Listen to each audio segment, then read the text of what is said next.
আজকে কোথায় এসেছি আমরা? আমরা আজকে এসেছি সাউথ সিটি মল। আজকের এক্সপিরিয়েন্সটা একটু আলাদা রয়েছে, কারণ প্রত্যেকবার আমরা আসি নিজেদের গাড়িতে, আজকে এসেছি আমরা পাবলিক ট্রান্সপোর্টে। বাট এটা আমরা এক্সপ্লোর করার জন্য। অবশ্যই অবশ্যই তো বাসে করে কিভাবে আসা যায় সাউথ সিটিতে, তো সেটা এক্সপ্লোর করার জন্য এসেছি। আমার মেয়ে এখন স্পোর্টস ক্লাস থেকে বেরিয়েছে, তাই জন্য একটু ওই এটা হচ্ছে। তো এখন সাউথ সিটিতে ঢুকছি। আজকে ইচ্ছাকৃতও আমরা বাসে করে জাস্ট এসেছি সাউথ সিটিতে কিছু শপিং করতে, মেয়ের রিলেটেড, স্টাডি রিলেটেড। তো দেখা যাক কিছু পাই কিনা, যেটার জন্য এসেছি।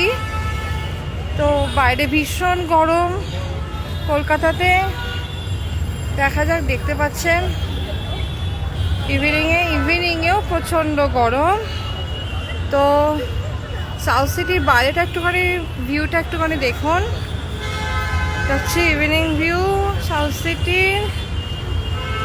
সামনে একটা ক্যাফে রয়েছে অপোজিটে, এটা ভীষণ পপুলার, ভালো প্লেস।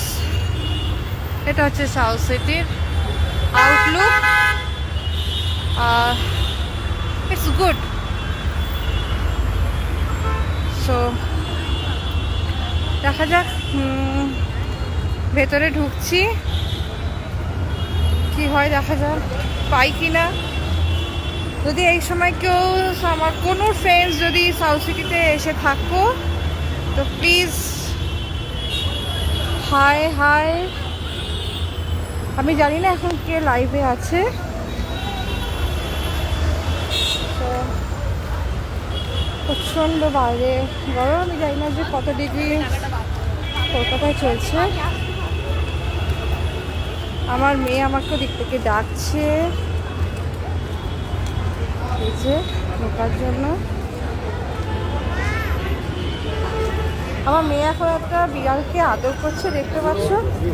আচ্ছা বিড়াল, আমার মেয়ে ভীষণ পশুদেরকে ভালোবাসে। Hi hi hi hi baby, hi বিল্লি, হাই পুষি, হাই। দেখি দেখি পুষি, আমার মেয়ে কন্টিনিউ তাকে আদর করে যাচ্ছে। হাই হাই মিয়াও, আমার মেয়েও আদর করছে। So cute. দেখো মাথায় আদর আদর করলে ওরা খুব আরাম পায়, কারণ মাথায়